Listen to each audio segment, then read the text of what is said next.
Durante mais de 40 anos, todos os dias, o consagrado vidente americano Edgar Cayce deitou-se, rezou e entrou em um estado alterado de consciência semelhante a um transe.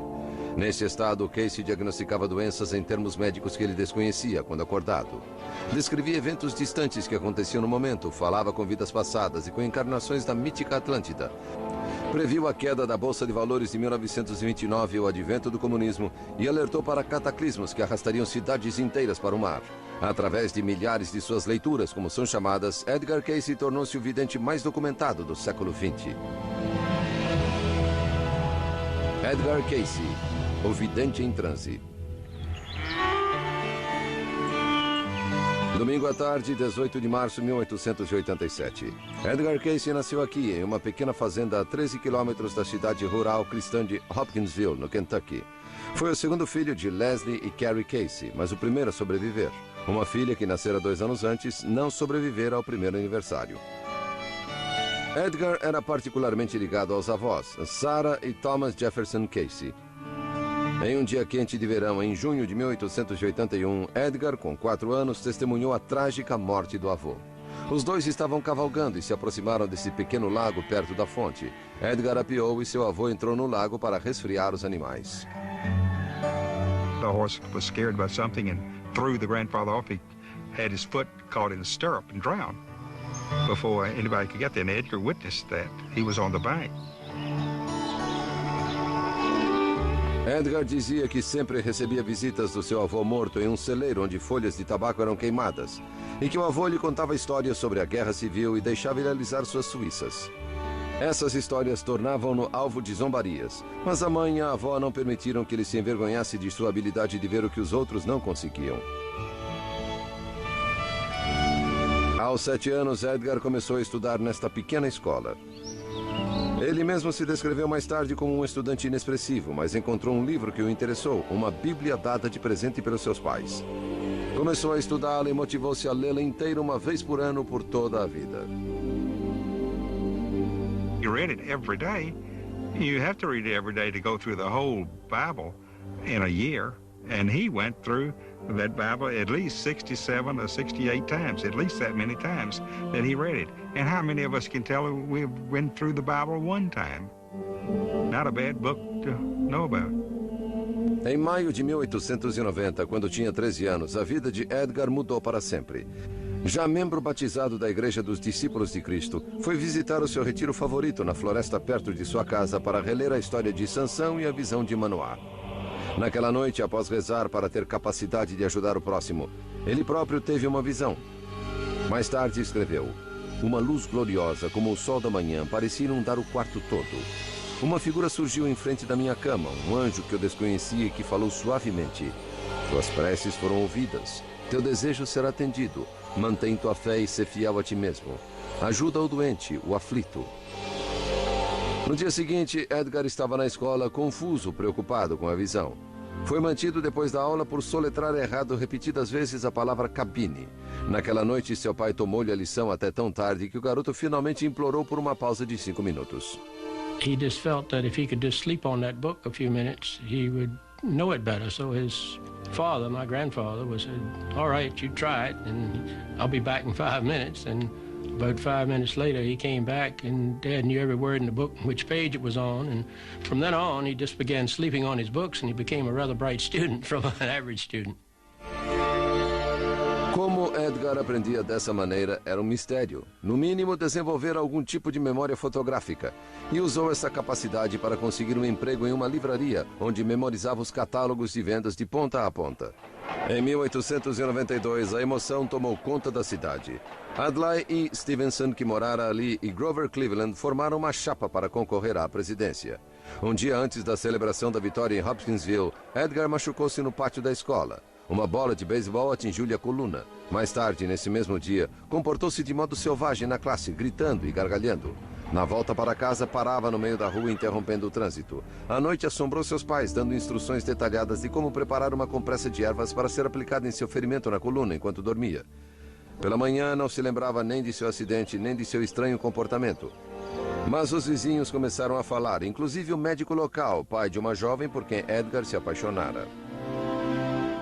he led Edgar to believe that he was in danger of going insane, which seems to me the ultimate in cruelty for a doctor to say that to a boy.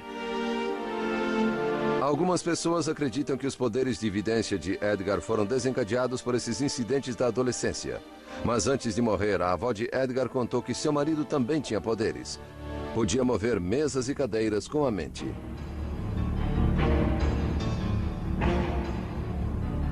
Mas Edgar tinha pouco tempo para refletir sobre esses mistérios. Em 1893, aos 16 anos, foi obrigado a sair da escola após cursar apenas 8 séries e a ir trabalhar no campo. Seu pai, que preferiu o pomposo título de fidalgo, mal conseguia manter a sua família. My father remembered the squire, and he said that he would always have a clean bib, clean shirt on and tie, and well shaven, and he would just look like he was worth $1 million, but he wasn't. A família Casey abandonou a fazenda e foi tentar a sorte na cidade. Mudaram-se para esta casa em Hopkinsville. E em 1895, com 18 anos, Edgar apaixonou-se pela moça mais bonita da cidade. Seu nome era Gertrude Evans.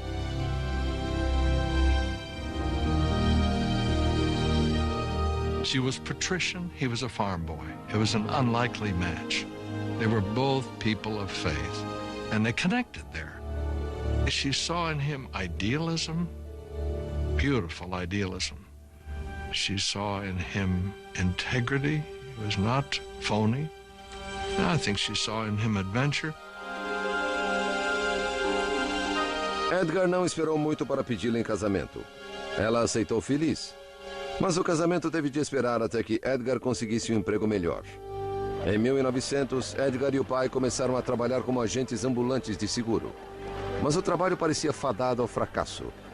Edgar resfriou-se e perdeu a voz. Sem poder vender o seu produto, voltou para Hopkinsville e arrumou um emprego que não lhe exigia que falasse: aprendiz de fotógrafo. Ficou claro nas fotografias que tirava da cidade e da noiva Gertrude, sua modelo favorita, que Edgar tinha encontrado seu talento. Mas após 10 meses de tratamentos médicos, Casey ainda não recuperara sua voz normal. Tinha perdido todas as esperanças de cura. He tried everything. None of the doctors seemed able to help him. And the hypnotist in town, hypnotism was kind of a fad then. And somebody suggested trying hypnotism. Intrigado, Edgar marcou uma consulta com o hipnotizador, Al Lane. Ele nunca mais se esqueceu da data, 31 de março de 1901. It was on a Sunday afternoon, and that after church, and that Al Lane came out to the house on West 7th Street, and they went into the dining room and closed the doors. Edgar recebeu instruções de auto-hipnose e com surpreendente facilidade induziu-se ao sono. Lane deu-lhe uma sugestão hipnótica para falar no tom de voz normal. Em um minuto ele começou a murmurar. Então, para espanto de todos, Edgar disse com voz clara e serena: sim, podemos ver o corpo. And he described the condition that he had. There was a circulatory problem in his throat. And it was said that it could be corrected by suggestion. Casey recebeu a sugestão hipnótica para que a circulação voltasse ao normal. Após alguns momentos, sentou-se e cuspiu sangue. I don't say he was cured, but he was better at that respect. And cousin Sarah, who I talked to before she died, that was Edgar's sister, youngest sister, said that they would not let her in the room, but she peeked through the keyhole and saw it happen. Edgar ficou exultante, mas não por muito tempo. A doença em sua garganta, chamada afonia, voltou várias vezes ao longo do ano seguinte. A cada vez, Lane conduzia a sessão e restaurava a voz de Edgar. Lane, que estudara quiropraxia por correspondência, começou a se perguntar se Edgar não poderia diagnosticar doenças de outros pacientes também. Convenceu Edgar a tentar.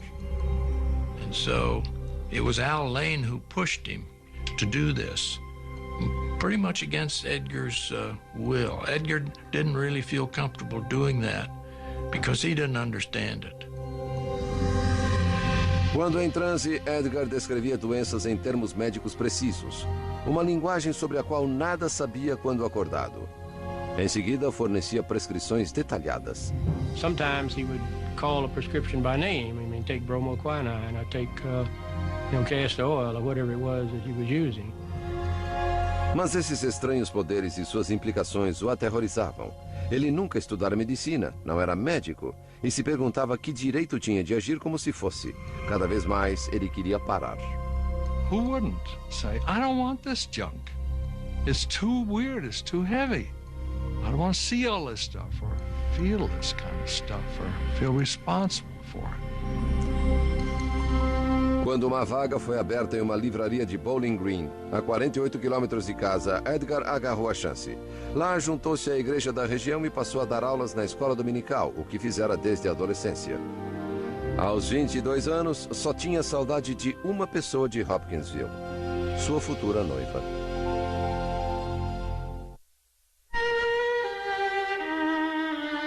Em junho de 1903, após um noivado de 6 anos, Edgar Cayce e Gertrude Evans se casaram.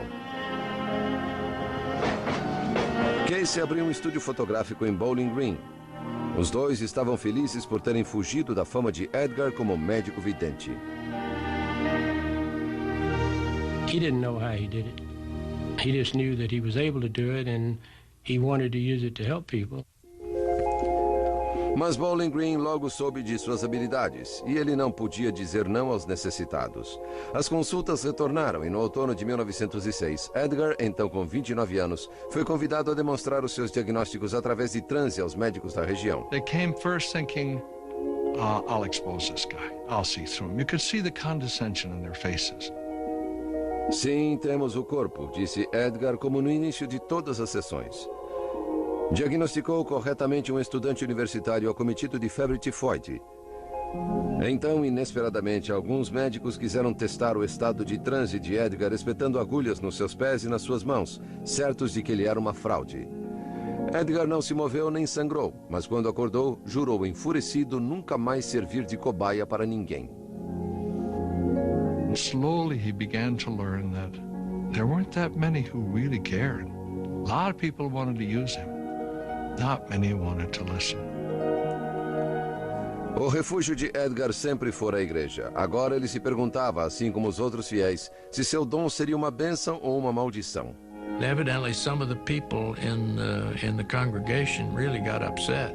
That thought that this character was teaching Sunday school to their children on Sunday morning. Edgar foi acusado do pior crime na igreja, heresia. Embora tenha sido posteriormente declarado inocente, foi uma experiência dolorosa. Para reagir, passou a trabalhar como nunca. Montou um segundo estúdio e pegou em consignação obras de arte no valor de $40 mil de Nova York. Os negócios iam tão bem que Edgar e Gertrude pensaram em construir uma casa com os lucros. Mas veio a tragédia. 2 dias antes do Natal de 1906, um incêndio destruiu o estúdio. As obras de arte de Nova York não vendidas afundaram Edgar em uma dívida de $8 mil. Inacreditavelmente, um outro incêndio destruiu o segundo estúdio no ano seguinte. Edgar estava precisando de um pouco de sorte e ela veio sob a forma de um bebezinho de 4,5 kg. Hugh Lynn Cayce nasceu em março de 1907. Edgar, agora pai, conseguiu pagar suas dívidas, mas teve de se mudar para junto da família de Gertrude em Hopkinsville. Lá, seu pai apresentou ao Dr. Wesley Ketchum, médico homeopata. Ketchum was pretty much a promoter, and he wrote a paper that was read at a big clinical medical society in Boston. The New York Times covered this and gave Edgar a full-page treatment, which is hard to imagine these days. O artigo do Times que descrevia Cayce como analfabeto foi muito lido. Logo, mais de 10 mil cartas solicitando consultas foram enviadas para Edgar por doentes crônicos e por aqueles que tinham perdido as esperanças nos médicos convencionais. Muitos mandavam dinheiro, embora Cayce nunca tivesse cobrado pelas consultas antes. Edgar knew that he didn't do it. It came through him. And it was a gift that could come through him. I think that's the reason his ability was so good, because he didn't have concern of making money on it. It was really pure to help other people. Ketchum ofereceu-se para financiar um estúdio fotográfico em troca das leituras de Edgar. Era o momento de descobrir como ele usaria aquele poder. Após uma noite de insônia, Edgar concordou, mas apresentou condições. Seu pai conduziria as consultas e um estenógrafo registraria tudo. E o dinheiro, quase $2.000, seria devolvido até que o serviço fosse prestado. O destino de Edgar estava traçado. I noticed on one occasion, he said, some people ask me whether I'm a spiritualist or whether I'm a medium. And he said, I guess the term for me is a psychic, but I really think of myself as a man of God. Casey estabeleceu uma rotina de 2 consultas por dia, com duração aproximada de 45 minutos cada. It wasn't anything weird, as a lot of people would think. Dad would simply lie down on a couch or bed. He had a couch in his office. If he had a tie on, he would loosen his tie, then just cross his hands over his stomach and just lay back and relax. Quando as pálpebras de Edgar começavam a tremer, o pai de Edgar e mais tarde Gertrude sabia que Edgar estava em transe. Então era-lhe fornecida a sugestão, o nome da pessoa e onde estaria no momento da leitura. Now, the person could be in the room, or he could be in another state or another city. It didn't matter. I remember one time he had a reading on a man who was supposed to be in an apartment in New York. Dad lay there a minute and says, we do not have the body. He said, he's not here. He said, he's on a bus coming across town. He said, there was a traffic accident. The bus is late. He said, he'll be here in a minute. We'll wait. And all of a sudden, he said, he's come in now. Uma ligação para o homem de Nova York confirmou tudo o que Edgar dissera. Now, there's a beautiful piece of clairvoyance, of something that somebody couldn't have anticipated that would, seems to me, point to the accuracy of his readings. Em seu estado de transe, Casey demonstrava um notável conhecimento de anatomia, como se estivesse examinando o corpo do paciente. Para surpresa de médicos chamados a darem uma segunda opinião, Edgar apontava com precisão um problema. Por exemplo, um distúrbio de circulação que provocava anemia, e fornecia os remédios. A maioria das receitas era à base de ervas e incluía prescrição de dietas. Quando Edgar descobriu que alguns de seus pacientes não estavam seguindo à risca suas receitas altamente detalhadas, começou a imaginar um hospital onde poderia supervisionar os cuidados, e esse sonho tornou-se obsessão. Na primavera de 1911, o futuro parecia brilhante para Casey e sua família. Um segundo filho, Milton Porter, nasceu nesta casa em Hopkinsville. Mas Milton foi acometido de coqueluche e colite. Edgar fez-lhe uma leitura, mas a criança não tinha salvação. Milton Casey morreu em seu segundo mês de vida. The son that did not survive was a shock to both of them. And Gertrude's illness followed. She had, I suppose, what we call postpartum depression and more. Gertrude era uma mulher de grande força e beleza. Mas a morte de seu filho recém-nascido abalou-a profundamente. Ela ficou enfraquecida e contraiu tuberculose, que já matara seu irmão. Quando os médicos lhe deram uma semana de vida, ela pediu uma leitura para Edgar. And Edgar did it, but he was scared to death because this was the person he loved most, and he was scared that he might say something that would be fatal. Turned out just the opposite. And he says that really was the turning point. From then on, he said, if that could happen for the one he loved most, then it might mean that that's what he was supposed to be doing. Gertrude recuperou-se totalmente e passou a ter a saúde monitorada pelo que Edgar chamava de leituras de controle. Mas seu novo destino foi traído justamente por seu grupo, seu próprio pai e o Dr. Ketchum. Quando, durante o transe, Edgar perguntava alguma questão, como ele sempre fazia, eles começaram a pedir dicas sobre o mercado de commodities e até sobre corridas de cavalos. He began to discover that they were playing games with him. He became very angry, and he terminated his relationship with them and even left town. A traição de seu pai levaria anos para ser perdoada. A cidade de Selma, no Alabama, passou a ser a morada dos Caseys e Edgar abriu um novo estúdio, a Companhia de Arte Casey. Mas seus poderes incomuns voltariam a ser necessários para o filho de 6 anos, Hugh Lynn. It wasn't until my brother dropped a match in a partially filled can of flashlight powder and burned his eyes real badly, and the doctor said he'd never see again, and that's when he started giving readings again. Quando os médicos insistiram que um dos olhos queimados de Hugh tinha de ser removido, Edgar fez uma leitura. Um remédio aparentemente perigoso feito de uma solução de ácido tânico salvou a visão de seu filho. Os Caseys deram as boas-vindas a um outro filho, Edgar Evans, em 1918, enquanto a Primeira Guerra Mundial continuava enfurecida na Europa.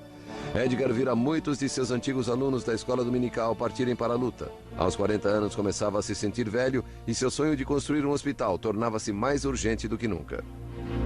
At the end of World War I, this was kicked him into the whole hospital venture. He discovered that his readings could outline treatments for shell-shock veterans, and nobody else knew what to do with them. There were a lot of them, and those who followed his instructions got better. Quando David Cohn, um amigo de Kentucky, voltou a salvo das trincheiras francesas, ele sugeriu que Edgar pensasse em algo que nunca concordara em fazer antes: usar seus poderes de vidência para levantar dinheiro para o hospital. Coincidentemente, Casey acabara de receber a solicitação de um proprietário de jornal do Texas para fazer leituras sobre a existência de petróleo na região. A vida de Edgar Casey estava prestes a sofrer uma reviravolta.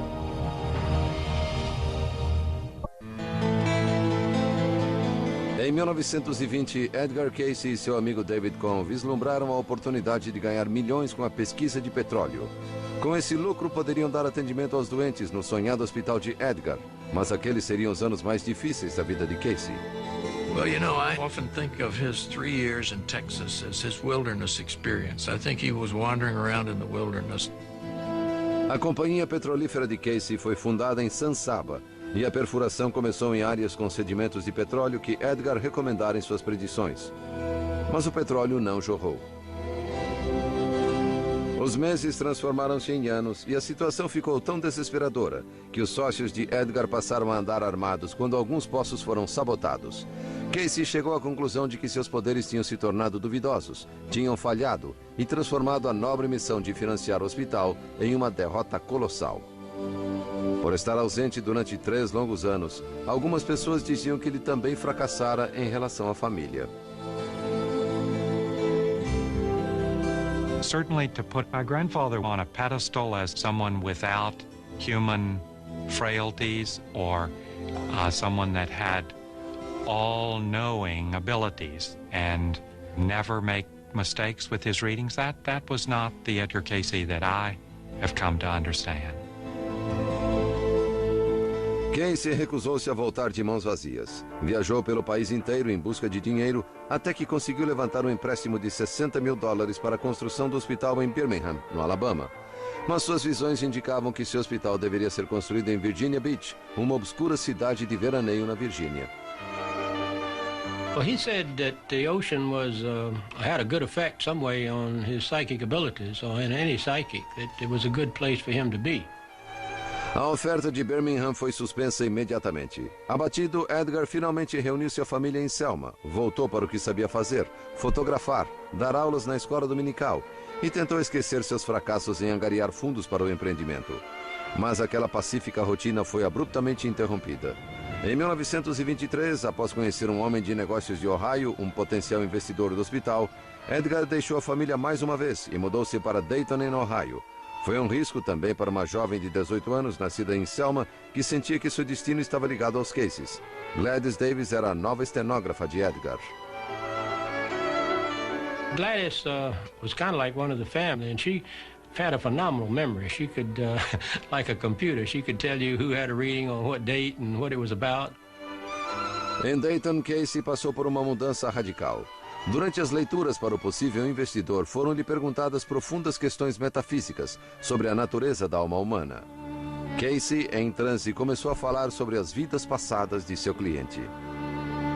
Well, this really blew Edgar over, you know, because this ran counter not only to what he believed, he said, as a Christian, but what he taught as a Sunday school teacher.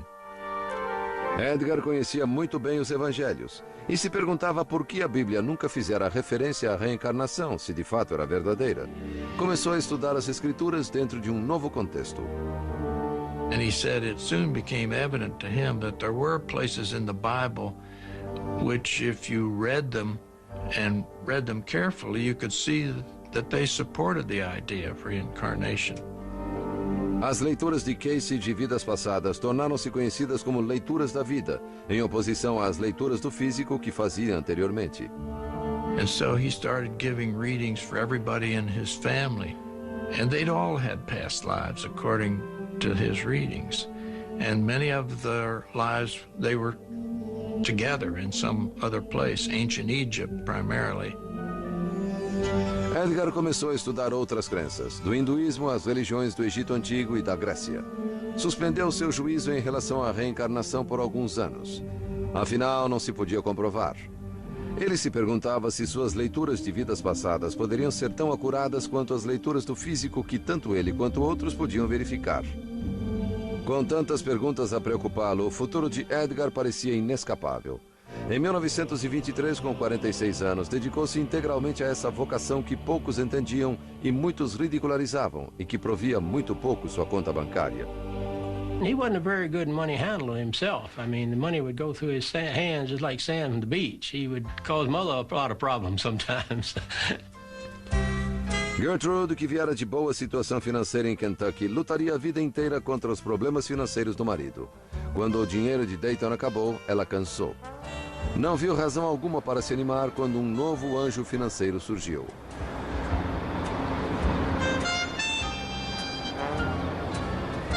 Morton Blumenthal e seu irmão Edward administravam uma corretora de muito sucesso em Wall Street. Após ser apresentado por David Cohn, Morton tornou-se o patrocinador de Casey instantaneamente. Propôs financiar o hospital de Virginia Beach e comprar uma casa perto da praia para os Caseys. Parecia muito bom para ser verdade. It seemed like a little fishing village when we first came to the beach. It didn't look like, what Dad said it was going to be, a thriving community. Edgar e sua família foram morar na Rua 35. No verão seguinte, a construção do hospital de Casey foi iniciada. E a tranquila cidade começou a fazer comentários sobre o curioso empreendimento. Em parceria com os Blumenthals, Edgar formou uma corporação, a Associação dos Pesquisadores Nacionais. Ciência, educação, saúde e despertar espiritual eram os objetivos estabelecidos. Esta atividade foi um lenitivo para Edgar. Ele acabara de voltar do velório da mãe em Hopkinsville. O pai, agora sozinho, perdoado há muitos anos, foi morar com o filho. Em novembro de 1928, o sonho de Edgar tornou-se realidade. O Hospital Casey, a única instituição do gênero no mundo inteiro onde doenças físicas seriam diagnosticadas através de revelações paranormais, foi consagrado. Fora um caminho longo e difícil para Edgar Casey. Ali estava tudo o que ele sonhara e desejara. Ou parecia estar.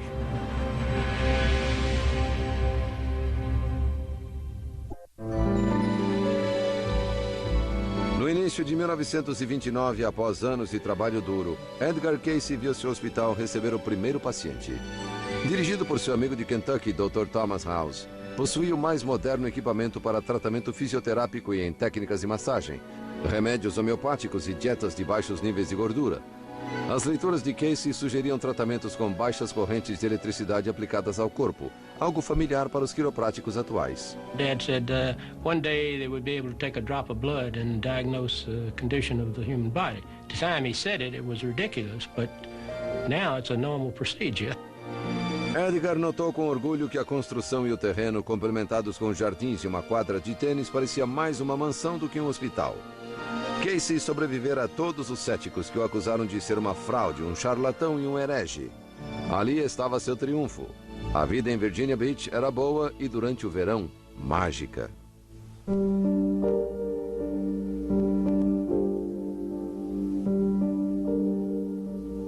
And everybody at the beach used to call him Doc because they thought he was a doctor. But he liked to garden, he liked to fish.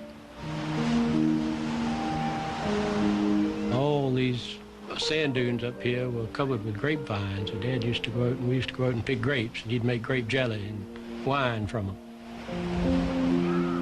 He was a very ordinary person when he was awake. It was just those 30, 40 minutes when he was asleep that he was unusual. Em suas visitas a Virginia Beach, Morton Blumenthal ficava no recém-construído Hotel Cavalier. Ele orçara em $3 mil por mês a manutenção do hospital, após o investimento inicial de mais de $100 mil. Com a condição de que fosse informado com antecedência, Edgar acabou aceitando ser perguntado sobre questões financeiras durante suas leituras. No dia 6 de abril de 1929, Blumenthal pediu conselhos sobre o mercado de ações. Casey alertou: certamente haverá um colapso, haverá pânico nos centros financeiros. A leitura mostrou-se profética. 6 meses depois, o mercado quebrou. Tendo como pano de fundo a Grande Depressão, ocorreu o impensável. O hospital faliu menos de 3 anos após a sua inauguração. Um biógrafo escreveu mais tarde que Edgar, abatido, vagava pelos corredores vazios, recolhendo lembranças, inclusive uma fotografia de sua mãe.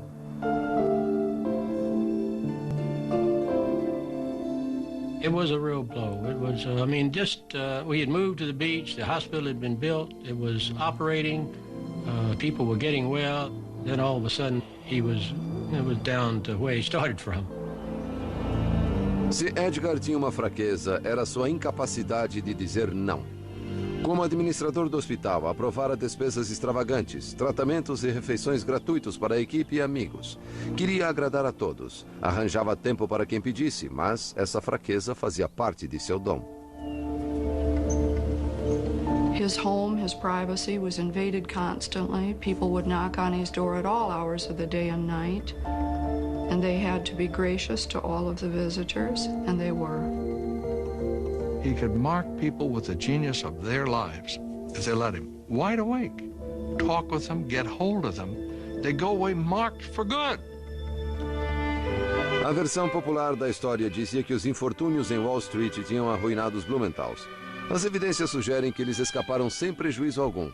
Acredita-se que o fechamento do hospital ocorreu devido a uma briga pelo poder entre Morton e Edward Blumenthal de um lado e David Cohn, que fora o primeiro a ter acesso aos poderes singulares de Edgar. Quando Cohn venceu a briga, os Blumenthal se retiraram. Mais tarde, Edgar escreveu com a habitual benevolência: "Não culpo a ninguém, senão a mim mesmo por esse fracasso." The readings were kind of few and far between, and after that, it was tough times.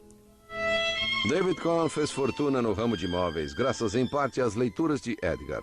Os Blumenthals e Casey nunca mais se falaram. Edgar saiu do hospital completamente arruinado. No mesmo ano, 1931, Casey se recompôs. Reuniu aqueles que o apoiavam, pessoas de mente aberta que acreditavam em seu trabalho, e formou uma organização sem fins lucrativos, a Associação para Pesquisa e Iluminação. Seriam feitas consultas gratuitas para aqueles que não podiam pagar, e Edgar receberia um salário anual. Em uma de suas viagens para levantar fundos em Nova York, Edgar fez uma leitura para uma mulher que dizia estar em situação desesperadora. Ela e sua acompanhante eram policiais. Edgar, Gertrude e Gladys Davis foram presos por charlatanismo. 31 anos atrás, em Hopkinsville, Edgar temia que seus poderes o levassem ao caminho errado, como de fato tinham levado. Ele agora estava sendo preso para a felicidade dos tabloides. They took a picture of Dad and took a picture of all 3 of them, and they cut Mother out of the picture and said, "Psychic arrested in motel with blonde secretary." Really great headline. O caso de Nova York não foi mantido. A polícia assinou a soltura antes que ela fosse solicitada. As acusações foram retiradas. Mas em 1935, em Detroit, Edgar foi considerado culpado por exercer medicina sem licença.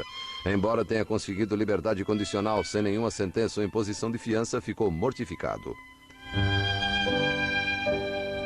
Logo após voltar de Detroit, teve uma visão de sua futura reencarnação no Nebraska em 2100. Na visão, ele descobriu que seus trabalhos como Edgar Casey ainda seriam lembrados. It came to him at a time when he was feeling very distraught. He was wondering whether his work was really of value, whether it would continue. And so this dream really served as a source of encouragement for him. As leituras de Casey, que tornavam-se mais detalhadas e abrangentes, eram também encorajadoras. Ele começou a descrever o melhor possível a jornada que sua mente fazia quando em transe. He would describe moving up through a beam of light, passing images and sounds, and his consciousness moving to other dimensions that are related to vast sources of information. Casey chamava essa fonte de informação de arquivo Akashic, onde cada evento, pensamento e som, desde o começo dos tempos, estava registrado. Ele acreditava que poderia acessar esse arquivo, bem como seu subconsciente, telepaticamente, para responder a qualquer pergunta. Uma ideia embaralhava-lhe a mente. O antes e o depois são agora. That this man would lie down on a couch and essentially go to sleep and come up with this information, it's just too big a jump for lots of scientists and trained medical professionals today. As leituras de suas próprias vidas indicavam 17 reencarnações, como um alto sacerdote no Egito, um chefe nômade na Pérsia e também na mítica Atlântida, que ele mencionou por volta de 700 vezes. Ele descreve uma sociedade muito avançada que desmoronou depois de 40 mil anos e cujos sobreviventes foram habitar o Egito. Casey, aos 60 anos, parecia saber que seu tempo era curto. Suas leituras do passado, do presente e do futuro sucediam-se em grande profusão.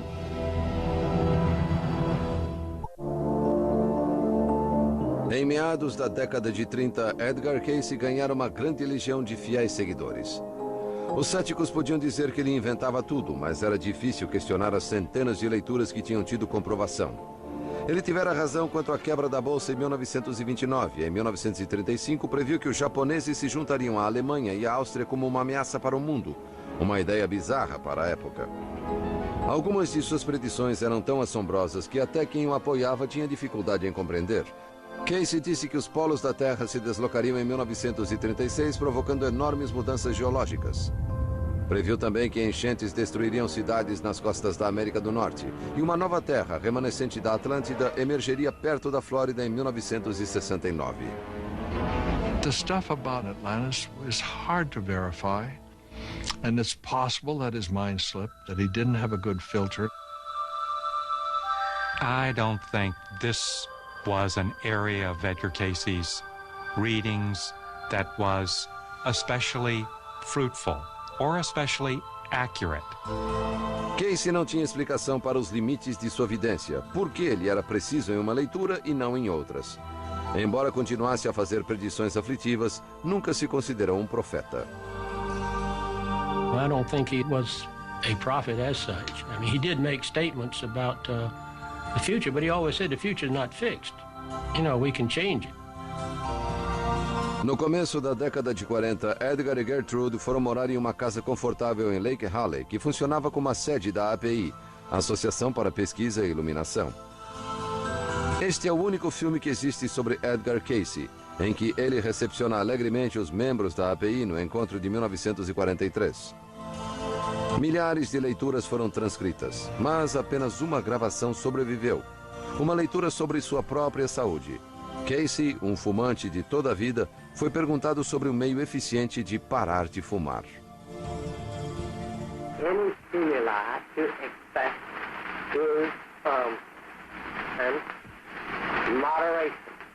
Moderation would mean for this body anywhere from 3 to 6 to 8 smokes a day. Above this will be expected. A saúde de Casey sofreria não apenas pelo cigarro, mas por dar muitas consultas. Na maior parte de sua vida adulta, ele fez 2 leituras por dia. Tudo mudou quando uma biografia foi escrita por Thomas Shugrew, um amigo de Hugh Lynn, o filho de Casey. Tinha por título Há um Rio, do Salmo 46, o favorito de Edgar. There is a river, the streams thereof make glad the city of God. Meaning that not river, as we say, but a stream of thought, a stream of consciousness that Edgar tapped. O livro, junto com um artigo da revista Coronet, fez de Casey uma celebridade. Surgiram milhares de pedidos de leituras e algumas propostas divertidas. Men wanted to take him to Washington and Wall Street. Women wanted to take him to bed, bear his child for the good of humanity. It was never easy. June and I were posted to guard his hotel room in New York from the women admirers. Em 1943, o escritor Harmon Brough e sua noiva June foram trabalhar no escritório de Casey para ajudar a responder a volumosa correspondência. I helped to open some of those letters, and to see the pain in them was almost staggering. It was heartbreaking. As cartas vinham de doentes terminais e de famílias que buscavam pistas de seus filhos desaparecidos em combate no exterior. Mais uma vez, Edgar não podia se recusar e começou a fornecer 8 leituras por dia, mais de 1.300 entre junho de 1943 e junho de 1944. E parecia que cada uma delas exigia mais de Casey, então com 66 anos. He felt like he had to help those people. He knew he couldn't do it, and yet he felt like he had to do it, I guess, and it killed him. Em agosto de 1944, Edgar sofreu um colapso por excesso de trabalho. Fez uma última leitura para si mesmo. Ela alertava: descanse até melhorar ou morre. Os Caseys foram para as montanhas de Virgínia para ele se recuperar, mas ele sofreu um derrame. May St. Clair, uma funcionária do escritório de Casey, o visitou e sentiu como outros que seu lugar era perto do mar. He said to me with a tear in his voice, "Why did you come?" And I said, "I came to take you home." "Do you really mean it?" I said, "Mr. Casey, if you want to go home, you're going to go home." Edgar voltou para casa em Virginia Beach em novembro. Viajou do interior para a praia em uma ambulância providenciada por seu filho Edgar Evans. Mas sua saúde nunca voltou. No dia 3 de janeiro de 1945, Edgar Casey morreu aos 67 anos. Foi levado para o descanso final de volta a Hopkinsville. And her mother died 3 months later, on Easter morning when the sun was coming up. I think she kind of lost her reason for living after he died.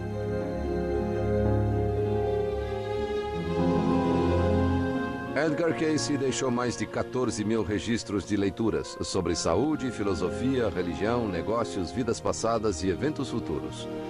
Nenhum outro vidente deixou tantos registros, mas muitos julgam que a palavra vidente não é adequada para descrever Edgar Casey. I think Mr. Casey has given us a definition of a human being, of what a human being really is.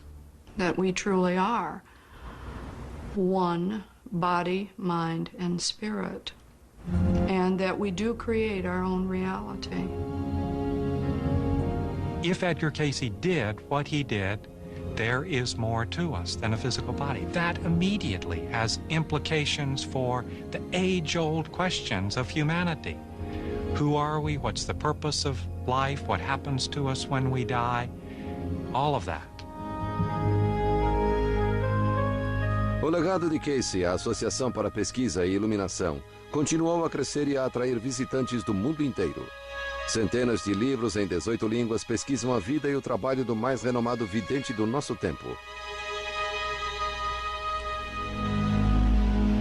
Casey nos deixou talvez o maior dos desafios.